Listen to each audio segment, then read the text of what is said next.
turhamun. Apa artinya? Ada yang bisa mengartikan tidak? Abang-abang, ada adik? Ada yang bisa mengartikan tidak? Oke, kosong-kosong berarti. Wa idza quri'al Qur'an. Jadi apabila atau tatkala dibacakan Al-Qur'an, maka apa? Fastami'u. Maka dengarkan. Fastami'u lahu wa ansitu, dan apa? Diam. Jadi ketika ada di abang-abang baca Quran, kalian diam, maka ada yang ikut baca. Terus kenapa sih kok ketika kita ada yang baca Quran terus kita ikut baca atau kita dengarkan? Untuk apa? La'allakum turhamun, agar kita itu dicintai Allah, agar kita itu mendapatkan kasih sayangnya Allah. Seperti itu. Paham adik-adik? Sekarang Abi mau bertanya, kalau kita pengen dicintai Allah, ketika ada baca Quran, kita harus ngapain? Mendengarkan. Apa? Mendengarkan. Oke. Abang-abang, yang semangat ya. Sabar lagi ya. Ketika kita pengen mendapatkan rahmatnya Allah, pengen dicintai Allah, kita harus ngapain?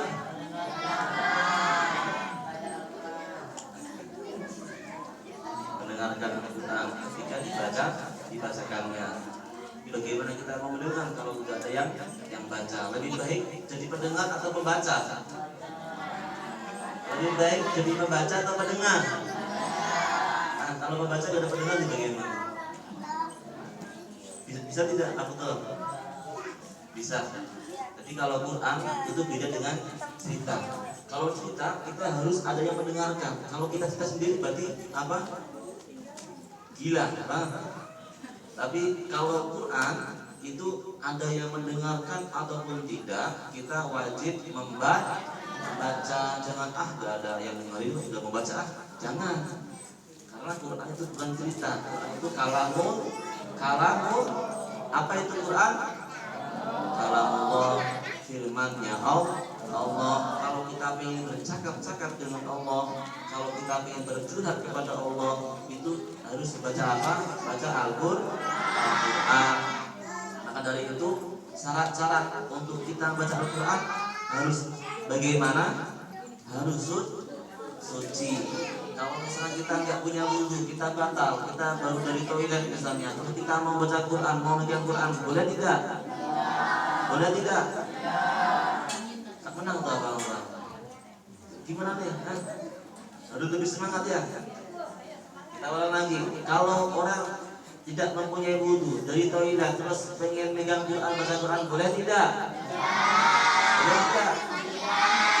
Kenapa? Karena harus suci.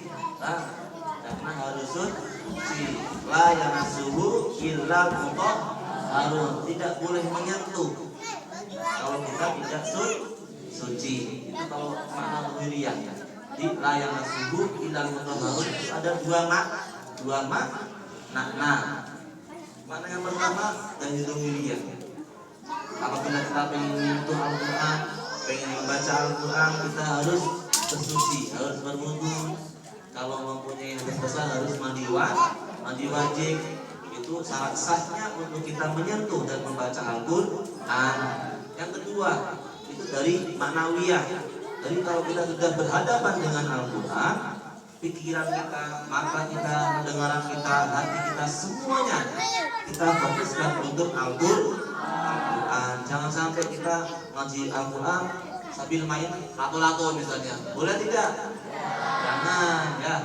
Jadi kalau kita kita baca Quran sambil main HP, boleh tidak? Sambil main game, boleh tidak? Sambil ngobrol, boleh tidak? Tidak boleh, bang. Maka dari itulah adab, bang.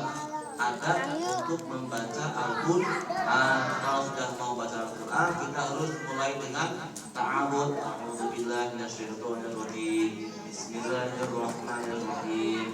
Wa-Quran Jadi adab untuk membaca Al-Quran yang pertama apa? Harus suci. Kalau hadas kecil, cara bersucinya bagaimana? Dengan apa? Dengan berwudu. Kalau hadas besar harus dengan apa? Mandi wajib. Terus yang kedua, ketika kita sudah suci, kita pengen mulai baca Al-Quran, kita megangnya dengan tangan kiri dulu atau tangan kanan dulu?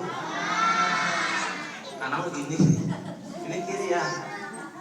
Tangan kanan atau tangan kiri? Abang-abang. Nah, mana tangan kanan? Oh, itu. Bang, jadi harus dengan dari mulai ngambilnya sampai naruhnya itu harus belajar kanan kan?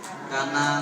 Kalau bisa, kalau mau baca, kalau mau ngambil dirah misalnya di sini kita ambil tangan kanan, tangan dua, terus dicium, terus buka. Bukanya harus pelan-pelan, jangan cepat-cepat. Jadi cara menghormati Al-Quran kita harus mengambilnya dengan tangan kan? Karena naruhnya harus pelan-pelan, bukanya harus pelan-pelan. Setelah itu membaca, bacanya mulai dengan Alhamdulillah atau Bismillah. A'udzubillah dengan dengan apa bang? Ta'awud. Apa itu bang? Ta'awud itu apa? Apa artinya? A'udzubillah artinya apa? Ada yang bisa jawab enggak? Ayo angkat tangan. Ayo, a'udzubillah itu artinya apa? Dari ada enggak? Coba abang, ayo. Apa? A'udzubillah itu artinya apa?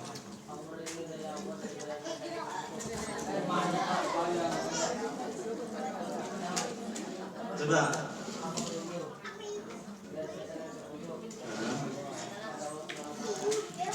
Berapa? Ayo bintang.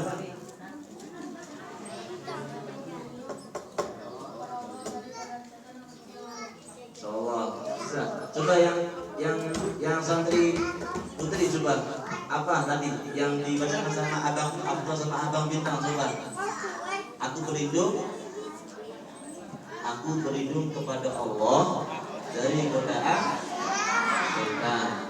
Yang terkutuk setan terkutuk lagi. Setan itu makhluk yang paling hina. Pengen jadi teman setan tidak? Kenapa tidak? Seremnya, serem. Makanya agar kita tidak ditemani dan kalau kita tidak mau berteman dengan setan, maka kita harus sering-sering baca ta'awud, terus kita baca bismillah, kita baca Fatihah, terus kita baca Al-Quran. Kalau kita tidak pernah membaca Al-Quran, maka setan itu akan semakin dekat kepada kita. Ketika makan, ketika minum, ketika mau melakukan apapun, kalau kita tidak membaca bismillah, maka setanlah yang akan mengiringi kita. Mau tidak kita diiringi setan? Tidak mau ya. Makanya kalau ada apa-apa pengen melakukan apapun, suatu kegiatan, suatu tindakan, maka harus diawali dengan bismillah dan ditutup dengan alhamdulillah. Kita mau ngasih pertanyaan lagi.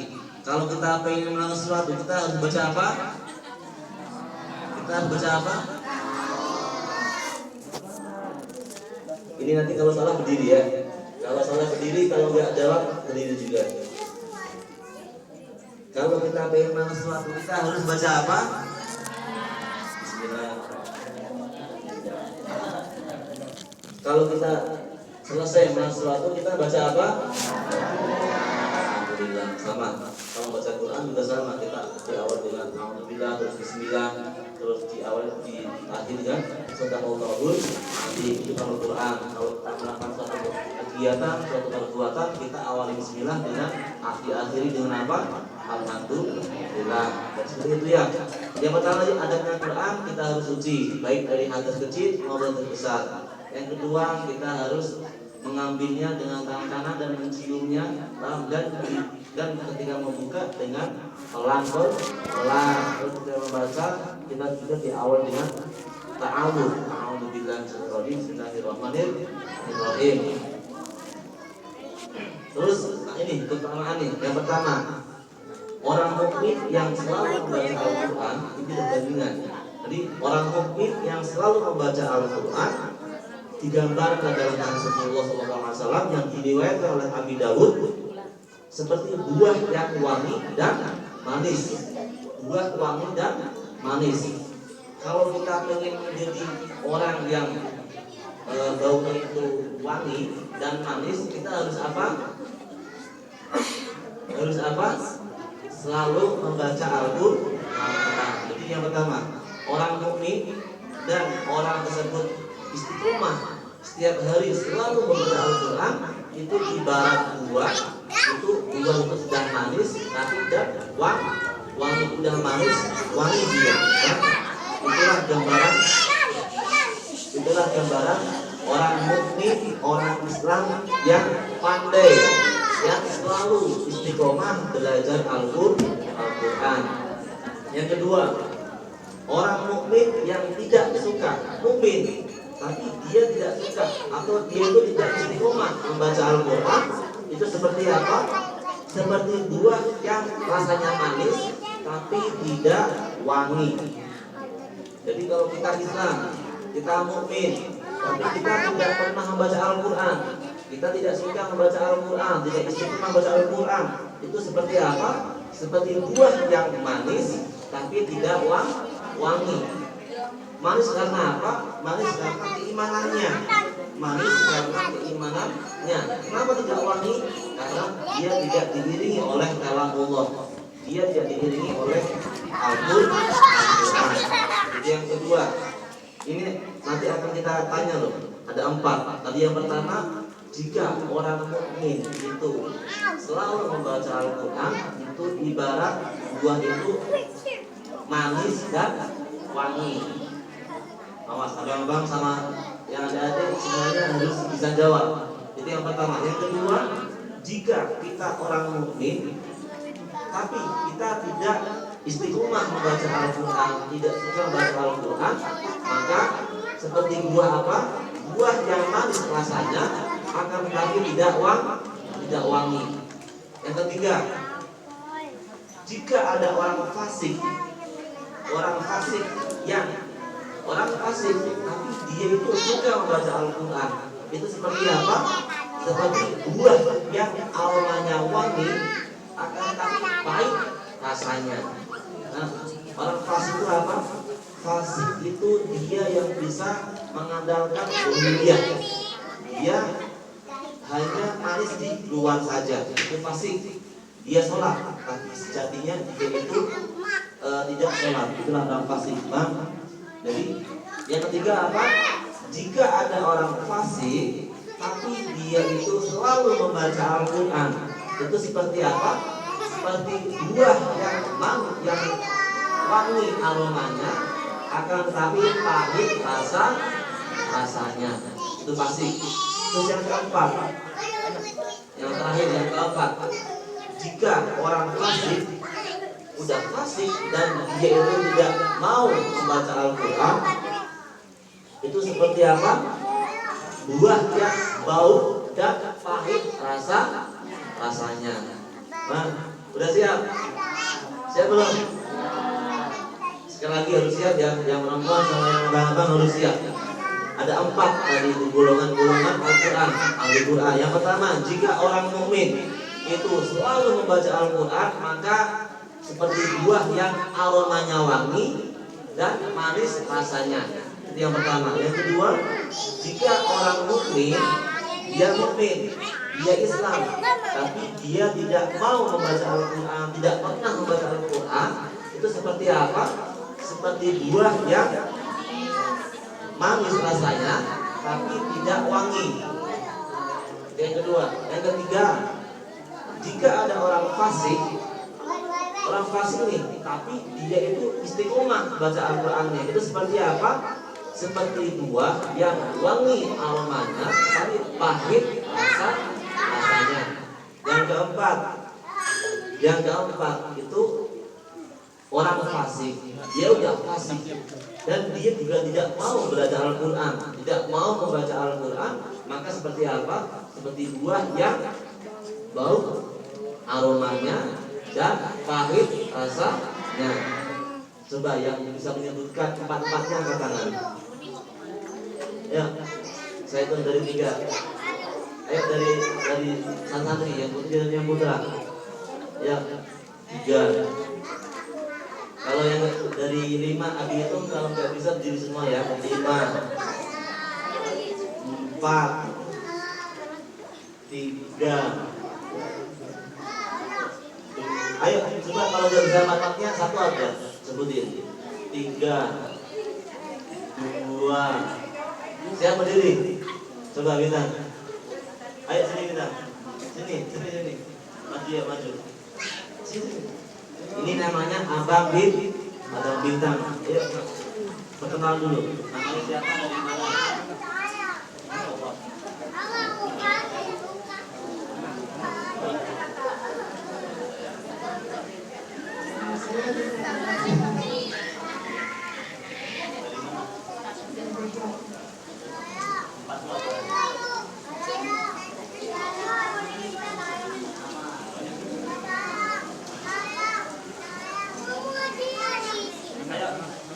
Abang Bintang mau nyampein yang satu dari 4 itu mau nyampein apanya ya? Yang pertama apa? Jika orang mukmin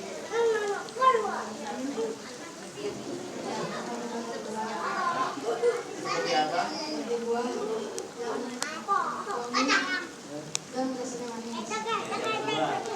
Jika ada orang mukmin tapi dia tidak suka baca Al-Quran seperti apa?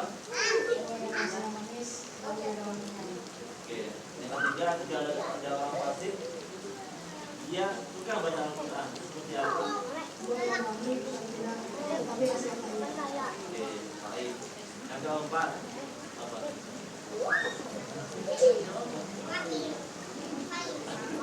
Orang fasik dan dia tidak mau baca Al-Quran itu seperti apa?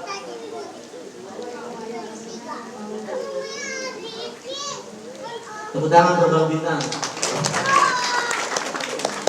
Harus ini ada satu perwakilan yang perempuan harus siap. Ayo siapa dari 4-4-nya siapa yang mau? Ayo sini siapa namanya? Ayo sini. Diva. Oh Diva ayo. Mau nggak? Harus berani ya. Jiwa pelajar Al-Quran, apalagi jiwa-jiwa penghafal Al-Quran, kita harus siap mental.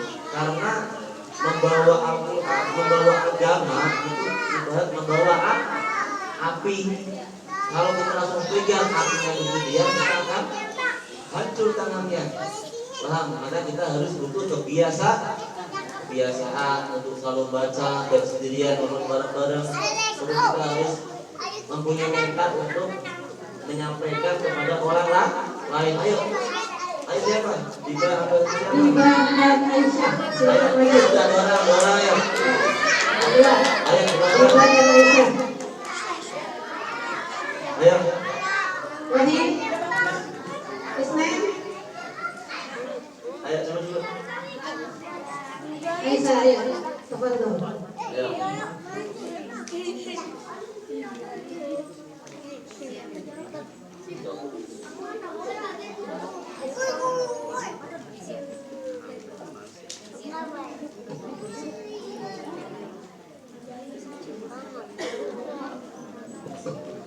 Ayo, 4 pertama itu apa? Jika orang mukmin membaca Al-Quran dan jika orang mukmin dan dia itu suka membaca Al-Quran, itu seperti apa? Seperti apa? Manis. Seperti apa? Gula. Nah, terus yang kedua, jika mukmin, jika ada orang mukmin yang tidak biasa baca Al-Quran, maka seperti apa? Seperti apa? Seperti wangi.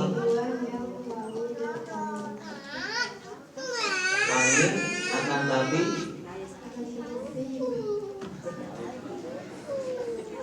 manis tapi bau aromanya. Jadi tidak manis, tidak wangi aromanya. Yang ketiga, jika orang fasik tapi dia selalu baca Al-Quran seperti buah yang bagaimana?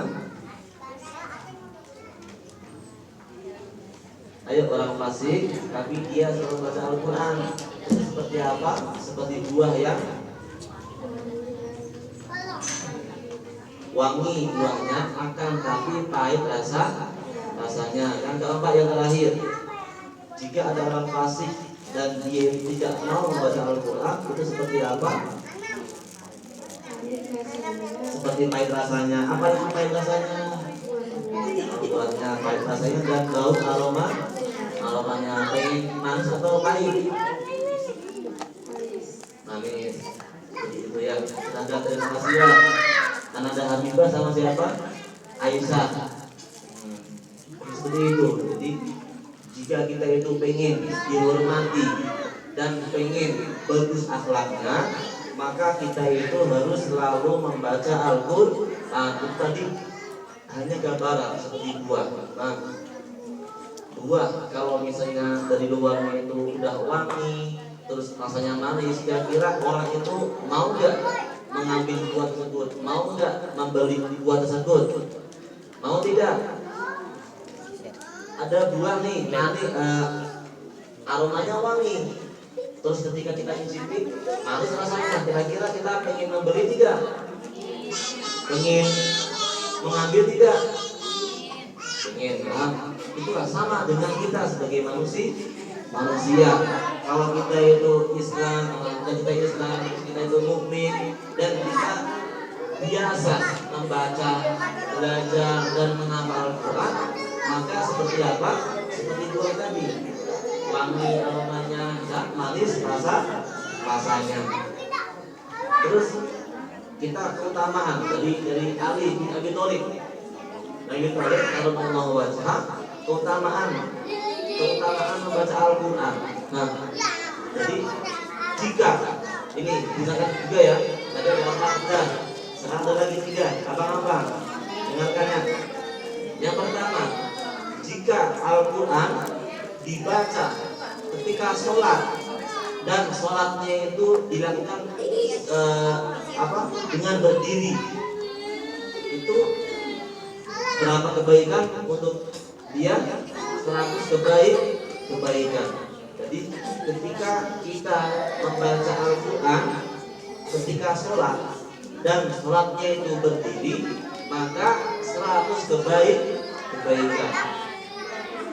Kita ulang lagi. Yang pertama, jika Al-Quran dibaca ketika sedang bersolat, ketika sholat dan sholatnya itu berdiri, maka berapa kebaikan? 100 kebaikan. Yang kedua, jika Al-Quran dibaca di dalam sholat dan sholatnya itu duduk, maka berapa kebaikan? 50 kebaikan. Yang kedua apa? Tadi jika Al-Quran dibaca ketika sholat dan sholatnya itu sedang berduduk, dilakukan dengan berduduk, maka berapa kebaikan? 50 kebaikan. Yang ketiga, jika Al-Quran dibaca selain waktu sholat, dia meskipun dia suci, berapa kebaikan ketika dia baca? 25 kebaikan. Misalnya kita baca di Al-Quran, kita tidak dengan sholat, tapi dengan suci juga, kita baca, berapa kebaikan? 25. Ambil lagi sekali lagi, nanti harus bisa jawab ya. Pertama, jika Al-Quran dibaca ketika sholat dan sholatnya berdiri, maka berapa kebaikan? 100 kebaikan. Yang kedua, jika Al-Quran dibaca ketika sholat, tapi sholatnya itu dengan duduk, maka berapa kebaikan? 50 kebaikan. Yang ketiga, jika Al-Quran dibaca dalam keadaan selain sholat, maka berapa kebaikan? 25. Coba sekarang siapa yang bisa menyebutkan dari 1 sampai 3? Ayo dari Santri Putri maupun Santri Putra, ada 4. Adika. Ayo Diva. Adika sama Safika. Ayo. Harus latihan maju ya, harus latihan. Kalau tidak latihan bagaimana? Nanti setelah ini abang mulai dia dimana? Ayo cepet. Yang pertama, jika Al-Quran dibaca ketika sholat dan sholat itu berdiri, maka berapa kebaikan? 100. Yang kedua apa? jika Al-Quran dibaca ketika sholat dan sholatnya itu sambil duduk, maka berapa kebaikan? 50 kebaikan. Ketika Al-Quran dibaca selain di sholat, maka berapa kebaikan? 25 kebaikan. Tepuk tangan,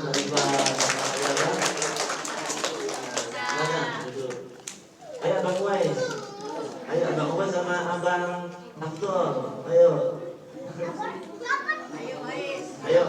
harus latihan. Kalau ketika adanya bisa, masa abahnya nggak bisa? Ayo, nah cepet.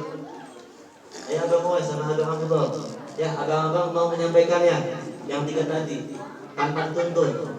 Ayo, cepet Abang Wais, cepet. Udah mau dulu ini.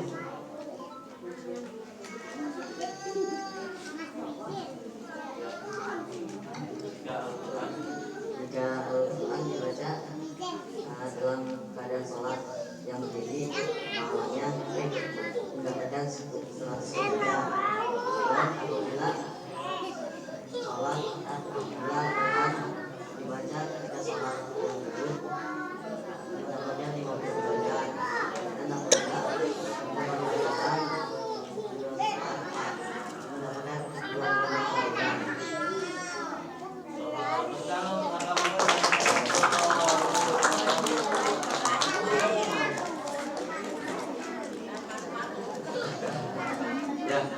Ya, itu keutamaan Fatimah itu juga ada hadisnya. Ini ada hadis Abdullah bin Mas'ud, dari Abdullah bin Mas'ud. Jadi man qara'a harfan, jadi barang siapa membaca satu huruf dari Al-Quran, ini man qara'a harfan min kitabillah. Jadi apabila kita membaca Al-Quran satu ayat saja, walahu bihi hasanatun, maka untuk membaca itu berapa kebaikan? 1 kebaikan. Wal hasanatu bi'asri amsalha. Sedangkan untuk 1 kebaikan dilibatkan berapa kali lipat? 10 kali lipat. Terus la aqulu alif lam mim wa harfun walakin alifun wa lam wa harfun. Dan Rasulullah itu tidak mengatakan alif 1 huruf, alif lam mim itu tidak 1 huruf, tapi alif 1 huruf, lam 1 huruf, dan mim 1 huruf. Jadi 1 huruf dibagi-bagi. Kayak Yasin itu 2 huruf, itu seperti itu. Nah, tadi kalau kita membaca dalam keadaan sholat, setiap hurufnya dilipat gandakan berapa? 100 kebaikan, 100 pahala. Kalau kita dilakukan ketika sholat dan duduk, maka setiap hurufnya, ini huruf loh, bukan ayatnya, setiap hurufnya mendapatkan 50 kebaikan. Kalau kita dibaca selain waktu sholat, selain dalam keadaan sholat, maka berapa kebaikan? 25 kebaikan setiap hurufnya. Nah, apalagi nanti di bulan Ramadan. Di bulan Ramadan itu nanti akan dilipat gandakan sampai 70.000 kali lipat. Senang tidak? Senang. Pengen mendapatkan banyak pahala tidak? Pengen. Maka dari itu kita harus dibiasakan untuk membaca Al-Quran. Apalagi sekarang tinggal berapa lagi Ramadan? Tinggal 25 hari lagi untuk kita menjumpai bulan Ramadan. Ketika datang bulan Ramadan, senang tidak? Senang tidak? Pada puasa tidak? Puasa beduk ya? Puasa maghrib atau puasa beduk? Sehari? Atau sampai asar udah? Atau sampai jam 6 semua? Sampai maghrib ya? Jadi meskipun masih kecil, itu harus dibiasakan puasa, dibiasakan sholat 5 waktu dengan berjamaah, terus tarawih. Ada tarawih tidak? Tarawih tidak? Tarawih ya. Jadi ketika nanti untuk persiapan Ramadan, jadi ibarat kita itu pengen pergi ke suatu tempat, pengen perjalanan jauh, kita harus membutuhkan bekal tidak? Membutuhkan bekal tidak? Perlu kan ya? Yang pertama bekal kita untuk kita menjumpai Ramadan, kita yang pertama apa? Kita biasakan banyak-banyak membaca Al-Qur'an. Yang kedua kita harus biasakan sholat 5 waktu dengan berjamaah. Terus yang ketiga apa lagi? Dibiasakan dengan puasa.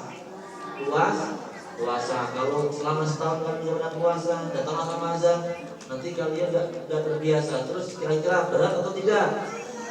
Berat. Itu kalau nggak biasa. Maka dari itu kalian bisa dibiasakan dari sekarang, dilatih puasa. Kalau nggak puasa hari, puasa beduk. Ada nggak bisa beduk? Pernah tidak? Yang puasa sampai dulu saja? Nggak ada ya. Jadi harus sampai maghrib. Karena puasa itu, taklifnya puasa itu diawali dengan apa? Terbitnya fajar dan diakhiri dengan apa? Tenggelamnya matahari. Itulah taklifnya puasa. Seperti itu ya. Untuk persiapan Ramadan kita harus sering-sering membaca Al-Quran. Seperti itu. Ada yang mendengarkan tidak? Ada yang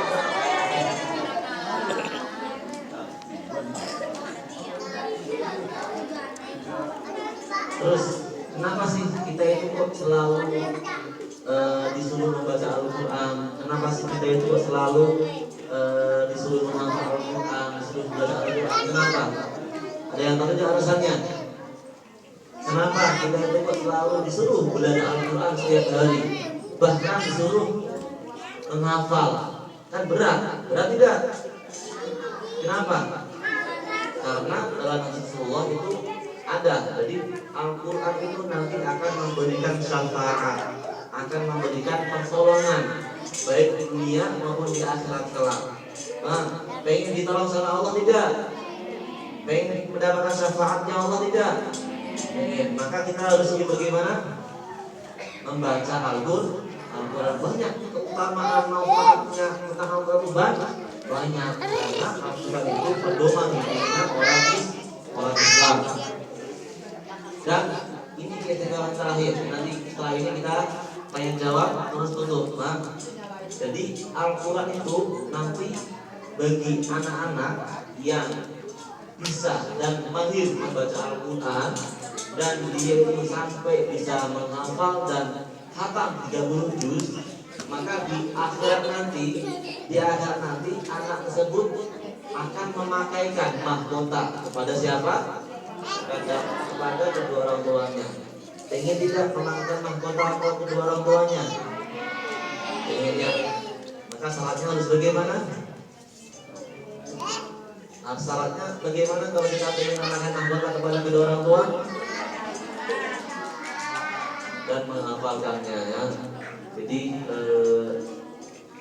meskipun nanti naudzubillah orang tua kita di neraka, kalau kita itu nanti rajin baca Al-Quran terus menghafal Al-Quran, maka nanti di akhirat kita akan bisa menolong orang tua kita, bisa menolong bibi kita, tante kita, teman-teman kita, bisa menolong siapapun yang ada di neraka agar kita bisa menyelamatkan mereka dari neraka untuk dibawa kemana? Ke surga. Pengen tidak tolong seperti itu? Pengen ya. Jadi insya Allah kita semuanya bisa dinasihkan untuk bisa menjadi ahli Quran, bisa menjadi ahlullah, bisa menjadi orang yang rajin, orang yang bisa menghafal Al-Quran. Karena kalau kita tidak bisa menghafal Al-Quran, maka kita harus apa? Harus sering-sering membaca Al-Quran. Kalau kita tidak bisa sering-sering atau tidak bisa setiap hari baca Al-Quran, maka kita harus bagaimana? Harus mendengarkan bacaan Al-Quran. Kalau kita tidak bisa menghafal, tidak bisa membaca, tidak bisa mendengar, maka kita harus bagaimana? Cintailah menghafal Al-Quran. Jadi ada 4 kategori. Yang pertama, yang paling mulia itu siapa? Orang yang ahlul Quran. Itu siapa? Yang menghafal Al-Quran. Itu tingkat yang pertama. Orang yang menghafal Al-Quran itu tingkatan yang paling mulia. Kalau kita tidak mempunyai kesempatan dan tidak mampu untuk menghafal Al-Quran, maka kita harus bagaimana? Kita harus sering-sering membaca Al-Quran.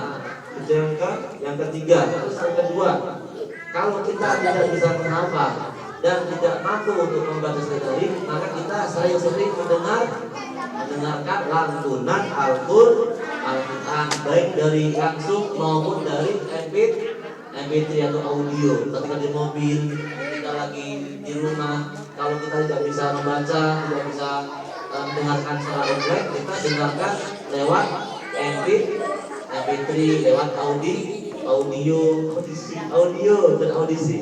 Nah, terus yang terakhir, kalau kita tidak bisa menghafal, tidak bisa membaca, bisa mendengarkan Al-Quran, maka kita harus bisa mencintai atau suka atau ikut serta membantu untuk menghafal Al-Quran. Dan yang terakhir, jangan sampai menjadi orang yang kelima. Siapa orang yang kelima? Yaitu orang yang tidak mau menghafal Al-Quran, orang yang tidak mau membaca Al-Quran, orang yang tidak mau mendengar Al-Quran, dan orang yang tidak mau mencintai Al-Quran. Maka yang kelima ini tempatnya di mana, adik-adik? Abang-abang? Di neraka. Alhamdulillah min dzalik. Maka itu kita harus selalu memohon kepada Allah, ya Allah, semoga saya bisa dikasihkan untuk bisa menjadi orang yang menjadi penghafal Al-Quran. Ya Allah, semoga saya bisa menjadi orang yang terbiasa, yang bisa membiasakan membaca Al-Quran. Terus ya Allah, semoga saya bisa menjadi orang yang selalu bisa mendengarkan lantunan ayat suci Al-Quran. Ya Allah, jika saya tidak bisa, belum mampu untuk tiga-tiganya, maka ya Allah, jadikanlah saya untuk bisa mencintai, bisa menghormati para ahli Quran. Itu selalu kalian doakan, paham? Ketika di sholat, ketika di apapun, kalian harus selalu berdoa seperti itu. Paham adik-adik? Seperti itu. Ada yang mau bertanya? Mungkin dari adik-adik yang mau ibu atau apa-apa? Silakan, kalau ada yang mau tanya jawab, kita diskusi aja. Bunda, mungkin ada yang mau bertanya tentang keutamaan Al-Quran, tentang materi yang sudah disampaikan tadi oleh Adik Hasyim.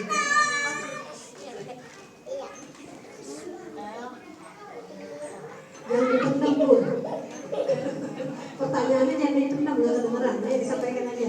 Silakan. Tadi kan kita cuma anak-anak sekarang di luar Pak, silakan kalau yang mau bertanya atau mau disampaikan.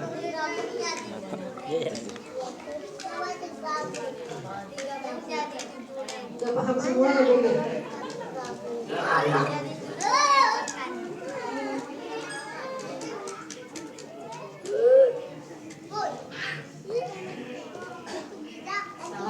Assalamualaikum warahmatullahi wabarakatuh. Maaf ya, ini saya suka dengar dari YouTube itu ada yang saya pernah dengar, katanya ada yang akan dikutuk oleh Al-Quran karena bacanya